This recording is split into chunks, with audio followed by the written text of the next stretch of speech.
사람들이 세상을 살아가는 방식 혹은 이 세상이 발전해 나가는 방식의 가장 정점에 서 있는 것이 생각이고 관념입니다.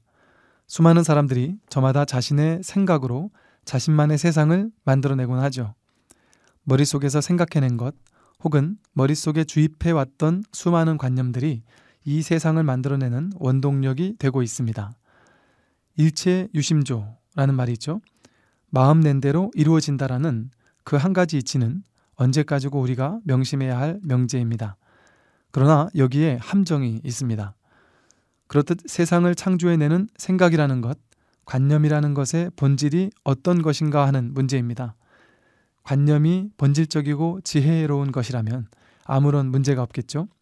그렇다면 세상에는 그 어떤 문제도 없을 겁니다.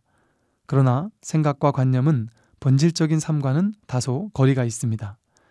생각이나 관념이 가장 좋아하는 것은 나와 관련된 것들이기 쉽죠. 아상, 아만, 아집들이 바로 그것입니다. 생각은 끊임없이 어떻게 하면 나에게 이익이 될까를 궁구합니다. 생각보다 더 의미 있는 단어를 찾아본다면 직관 혹은 느낌이라는 표현을 들 수 있을 것입니다. 직관은 생각보다 더 깊습니다. 그것은 때때로 내 안에 있는 지혜의 소리를, 부처님의 메시지를 품고 오기도 하죠. 그렇기에 예민하게 깨어있는 존재일수록 그 소식을 더 온전하게 들을 수 있습니다. 생각이 많고 번뇌가 많고 욕심이 많고 해야 할 일이 많은 이들에게는 언제나 직관보다는 자신의 지식과 생각이 우선입니다. 그런 사람들은 언제나 가슴보다는 머리를 중시하죠. 그들은 해야 할 일이 많아서 고요하고 느리게 다가오는 직관의 소식을 듣기보다는 좀 더 빠르고 직접적이고 쉽게 써먹을 수 있는 생각을 선호합니다. 생각이 만들어내는 일들은 그 생각이 아무리 정교하고 많은 객관적인 데이터와 연구 끝에 만들어진 것일지라도 많은 한계를 가질 수밖에 없습니다. 우리의 생각은 전체적이지 않고 우주적이지 않으며 연기적이지 않죠. 한 가지 문제가 생기면 바로 그 한 가지 문제에 한정하여 생각을 짜냅니다. 그러나 본질적인 시선으로 본다면 한 가지 문제가 생겼다면 그 문제는 그 한 사람만이 가지는 그 한순간에만 한정된 일이 아니라 온 우주적이고도 연기적인 사건으로서 등장하고 있는 겁니다. 그 문제는 결코 단편적일 수가 없죠.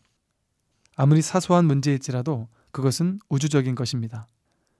전 우주적인 광대무변한 소식을 어찌 우리의 머리가 생각으로 짜맞출 수 있겠습니까?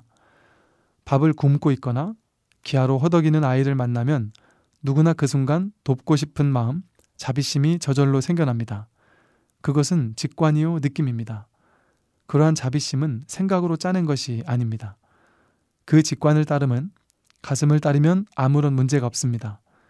그러나 생각은 끊임없이 속삭이겠죠. 네가 가진 재산이 얼마나 된다고 저 사람을 돕니? 저 사람에게 주고 나면 너는 뭘 먹고 살 거야?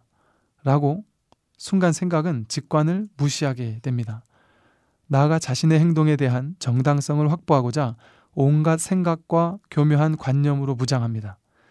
이제 자신의 행동은 타당한 것이 되고 논리적으로 어쩔 수 없었다는 자기 정당성을 보장받습니다. 그런 것들이 생각이 하는 일입니다.